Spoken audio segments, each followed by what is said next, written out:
Guys, welcome back. This is the part 2 of the self-expression video. So we were talking about just the basics of self-expression. What is self-expression and what are the kind of basic requirements of self-expression in order to express oneself completely, authentically, and fully to the world. And we talked about how self-expression is part of the construct of self-love, self-care, and self-expression in order to feel that you are expressing yourself to the world with your feelings, your thoughts, your ideas in the most authentic and complete sense possible. So let's go on. We were talking about how the basic foundation of self-expression involves security and safety. And once those feelings are there, a person or an adult or a child can feel the ability and the safety around them to express themselves completely. And I will add though, because I was mentioning this in the previous part 1, that not every child has a safe and secure childhood, and which is why as parents it is our duty and it is our job to try to create a very safe and secure environment for our children, so that they feel they can let down their guard and that they can express themselves in the most authentic and complete way possible, and kind of navigate through all the different things that and experiences in life and decide, okay, I like this experience, I think I'm going to pick it up into my personality, or I like this experience and I'd like to embody that as well, and toss away the experiences that they don't feel comfortable with, or they don't resonate with them.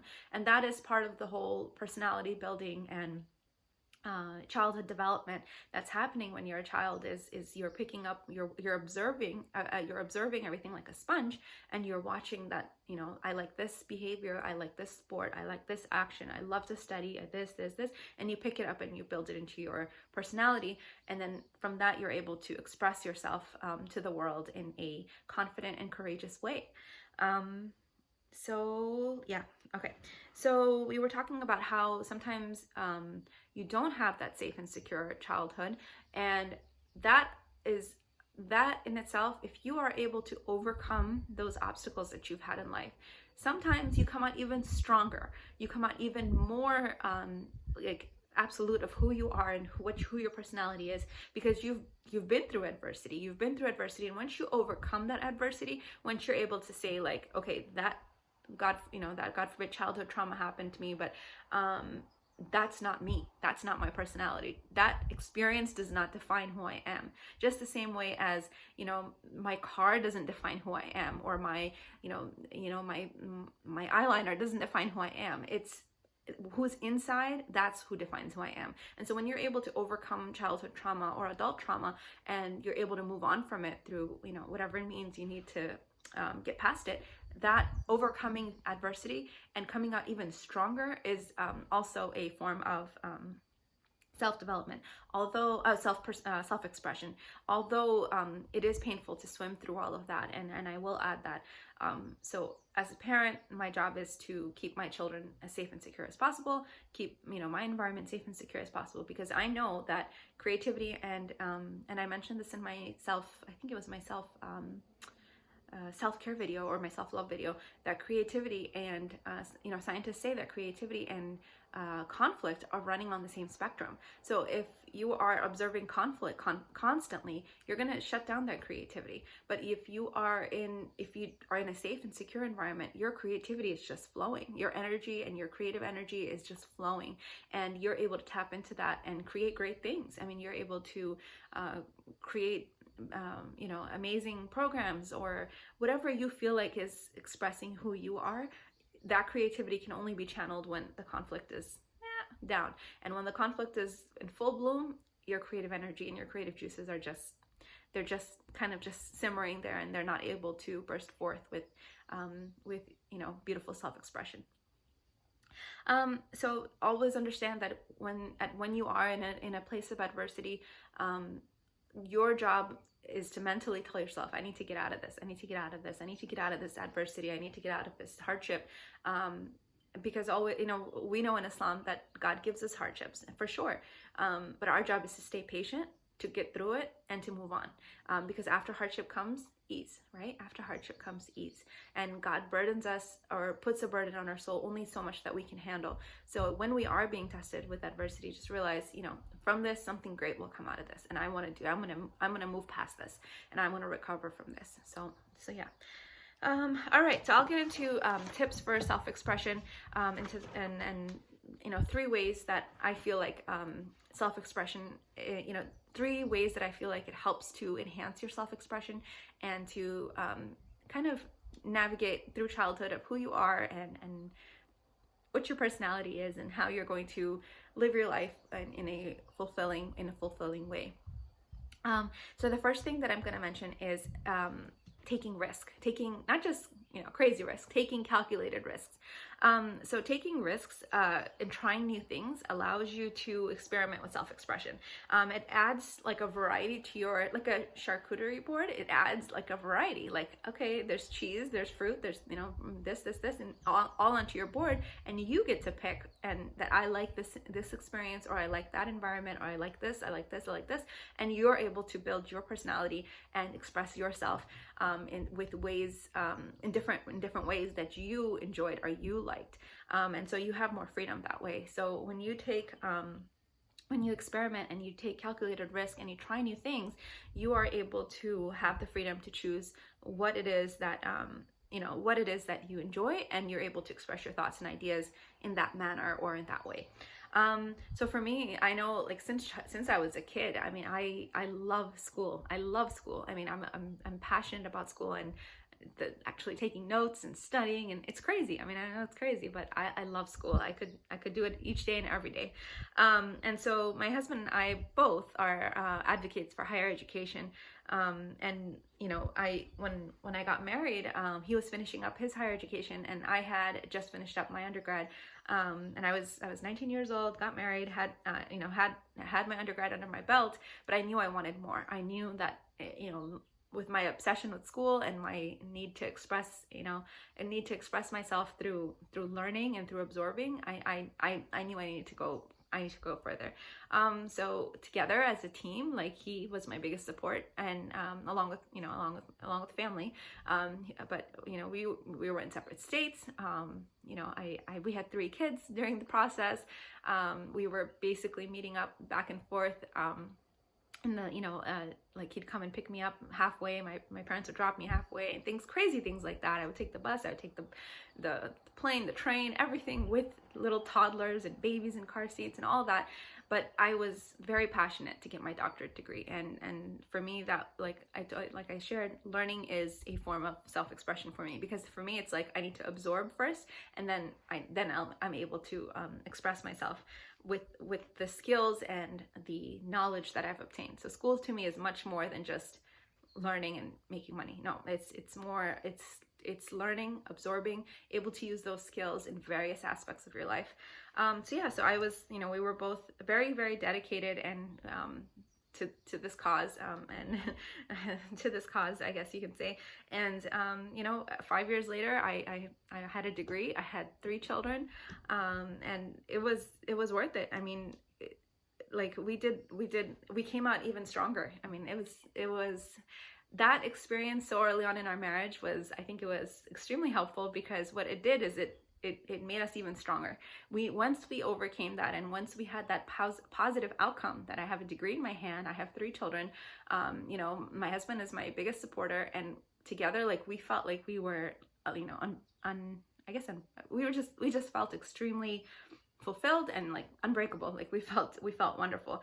And that experience with that positive outcome made us feel even more stronger in our marriage, because now we were like, okay, if we were able to do something this crazy, like, we were able to be in 2 different states, have 3 children, both complete our higher education, and if we were able to do this, like, what can we do next? And so our dreams just got bigger, our accomplishments got bigger, and we just started aiming for the stars at that point. And one after the other, that positive outcome loop that got built in our brain, like, okay, let's dream at this level now. Can we achieve this? And that positive outcome loop that we got from just so early on in our marriage, it helped to build things, and we were able to achieve bigger and better things because of because of this positivity and this willingness to take risk. And once we took that, once you take that calculated risk and know that, it's going to require a lot of hard work and dedication and all of that, but this is something that helps me express who I am, I'm going to do it. It really sets you up for, to achieve your dreams. So it creates this need to learn, grow, absorb. And with that, you're able to help others. You can't help others. I told you earlier, you can't help anyone until you help yourself first. And so once your cup is full, once you're feeling fulfilled, you're able to help others. So the fact that we both took that risk and succeeded, it encouraged us to stay in our authentic selves, stick with our dreams, and together we were able to achieve bigger and bigger dreams and milestones. And so now we have like some ridiculous dreams. Sometimes we come up with the most ridiculous ideas, and if they do manifest, we will share with you guys. But this for us was I guess the starting point of the journey of taking calculated risk, and with the benefit of it, it is extremely worth it. So whatever your dreams are, whatever your ambitions are, just dream it and make a plan. You have to have a plan, and you have a plan, have a support system, and go for it. Like, it just, that's my advice. Because what this ends up doing is you are living your truth. You're living your truth with confidence, with self-love. And the more authentic you are with yourself, the higher your quality of life will be. And the more likely you are to achieve your dreams, to help others, to be a source of light in the world for others. But you have to take that first calculated risk. I mean, it's scary. Initially it's very scary. Initially there's, fear of failure, fear of, am I able to handle motherhood and studying and all of that? There's fear of failure. And there's also fear of judgment. I mean, there's a lot that goes into it. But at the end of the day, once you come out with with the fruits of your labor in your hand, I mean, there's, I'll insert a picture of, graduation day. I have 3 babies and I have a degree in my hand.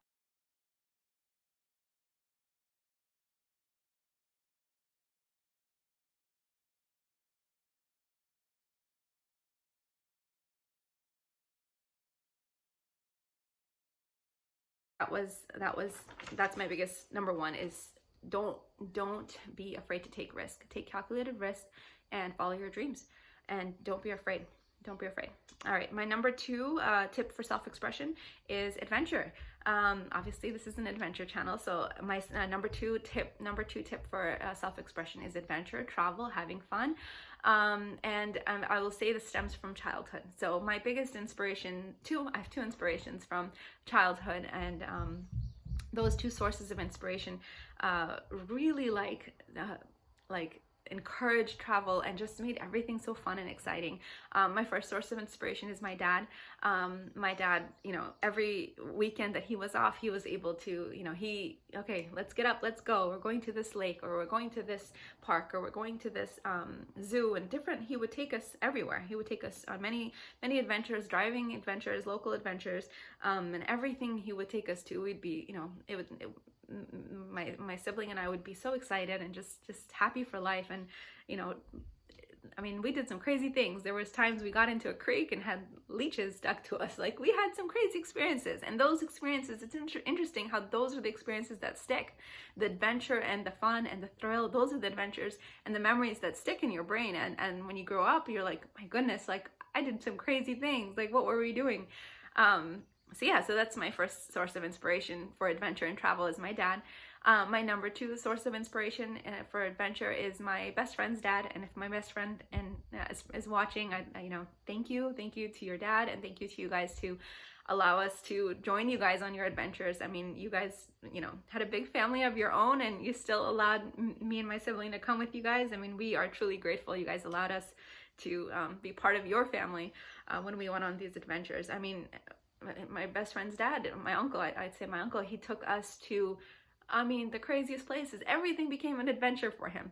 Like, even going to McDonald's was an adventure. Going to Chuck E. Cheese was an adventure. But he'd also take us to these outdoor, conservation parks and lakes and things that, Chincoteague Island, and places that were just exciting, and everything felt like so wonderful. Like, I mean, even he would take us to his work, and even that was exciting. Like, it's just, I think it's just not everybody has that ability to make something so simple become so exciting for children.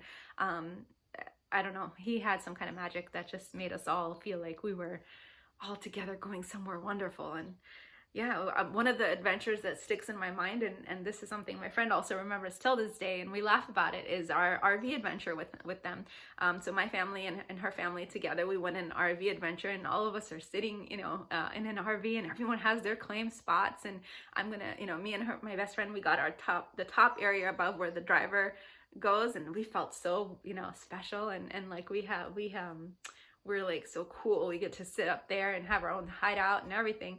And the top bunk and everything, and those RV adventure memories, I mean, it was a bunch. It started right when the trip started. The whole pot of biryani rice like just flipped over as soon as we took that turn, and that stuck in my mind.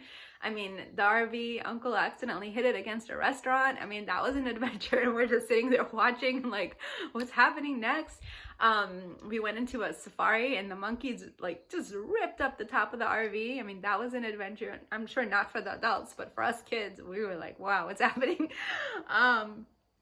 Yeah, so those were all those memories that stick with you and that build your personality and your need for excitement and thrill. Because I mean, we had a wonderful childhood. That's all I can say, is we had a wonderful childhood, and these two sources of inspiration really inspired me to adventure and to have fun.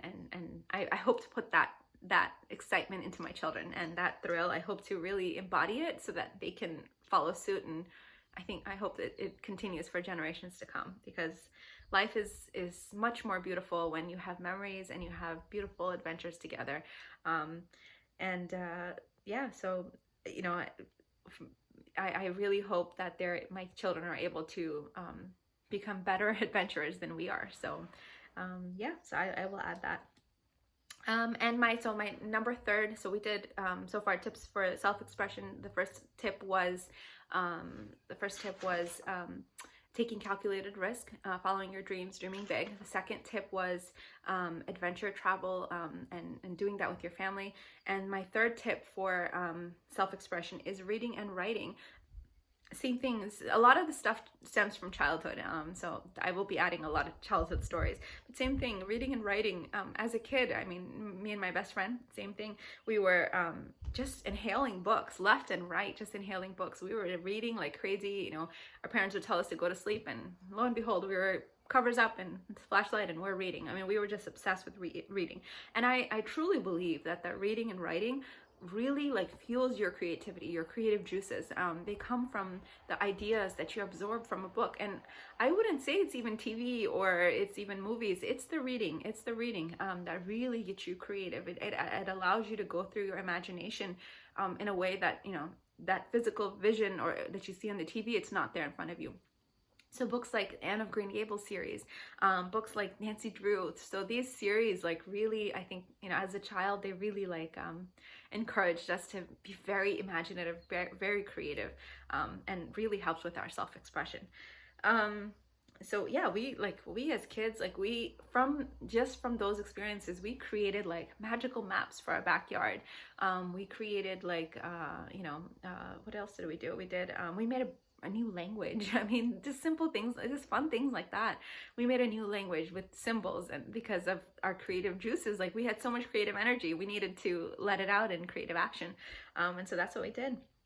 And I will add that my children, I'm noticing from the adventures and from their reading and from all of that, I can see it in their writing, that all that creativity, it comes through. So don't think that, if I take my children on trips, it's not helping, or if I take my children, on out to the farm or out to the park or out to the zoo, that there's no difference. There is a difference. There absolutely is a difference.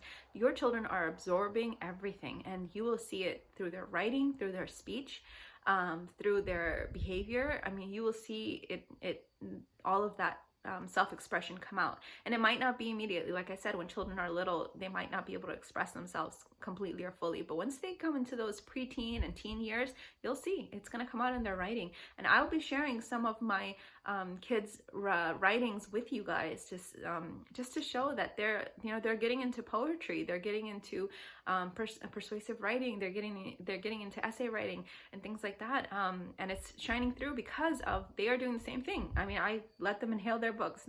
There's times where I'm like, should I tell them to, like, it's been enough, you've read for 2 hours, like, it's enough. And then I'm like, no, I did the same thing. I did that as a kid also. I might as well just, you know, be like, go ahead, read, it's okay. So yeah, so their reading and their adventure and their ability to take risk, all of those things shine through. And so with that, I'm just, you know, I'll close up this video, but self-expression is extremely important. It's extremely important. It allows for a diverse and beautiful world out there. I mean, everybody is unique and special in their own entire way. And until a person fully expresses himself, we won't be able to see the beauty and the diversity around us in the world. And each and every person has so much to offer to the world. We all came here with that light that I mentioned earlier. We all came here with this inner burning light, and it's up to us to decide with every chapter of our life, are we going to make this light burn brighter, or are we going to dim the light and be less than, or think that we're less than? And that is not what I want for my family. And I hope you guys, you know, I don't want that for anyone in my family, and you guys are all part of my family. I want everyone's light to just shine bright, to shine through. I mean, that's how we get change in the community. That's how we get beauty. That's how we get justice. That's how we get all the good things that are part of our society, is when each and every person's light is just shining bright and not dimmed. And so my tip, my ending remarks to all of you guys is, I hope everyone learned something from the videos I made, from the self-care, self-love, and self-expression videos, and why it's so important to take care of yourself and to take care of your inner self. Because, you know, once you're able to take care of yourself, you're able to help others, and you're able to make a difference in the world. We can only make a difference from we can make a difference with ourselves first, and each and every one of us, if we're working on our unit, that's, you know, in our family, we'll have a bunch of like high functioning, high, you know, expressive, high self-loving families, you know, all together. Just imagine all those lights that are burning bright in every single family. It's gonna be beautiful. So that is my prayer to all of you guys, that it's happy Friday. I hope all of you guys have a beautiful, beautiful week, and I hope have a blessed week, and I hope that this helps you guys. And please subscribe to our channel, and please join our family. I really appreciate it. And for more content like this, because self-development is something I'm extremely passionate about. Self-development is important. It helps to better ourselves. And the more, my goal in life for me and my family is, make yourself better than yesterday's me. So my job is today, the today version of me, I just want to get better tomorrow. I just want to get better. I just want to get better and better. I just want to be able to learn more about myself and be able to help others while I'm doing that. I mean, it's a journey, and I told you it's the most important journey one can take. And so happy Friday, and I hope everyone has a beautiful, beautiful week, and take care, guys. All right, assalamu alaikum, and peace to all of you guys. Take care.